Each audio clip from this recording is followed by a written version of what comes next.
بالنسبة للشوط الثاني اقدر اقول ان الزمالك راح منه ماتش. الزمالك ضيع من ايده الفوز.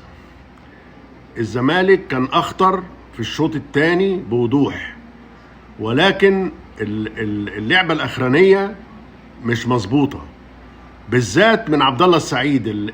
الراجل المذيع طبعا متعصب قوي لانه هو زملكاوي شديد قوي معروف، يعني كان عمال يشكر ويمجد في عبد الله السعيد اللي هو جات له فرصة العمر اظن من زيزو لمشلاك، اللعبة اللي هي في الماتش كله يعني، وحطها والباك طلعها.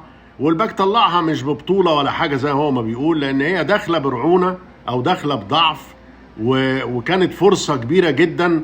لو كان حد تاني حتى لو كان دونجا كان حطها، كان رزعها في الجون. يعني ضيعت من ايدينا 3 نقط يا عبد الله.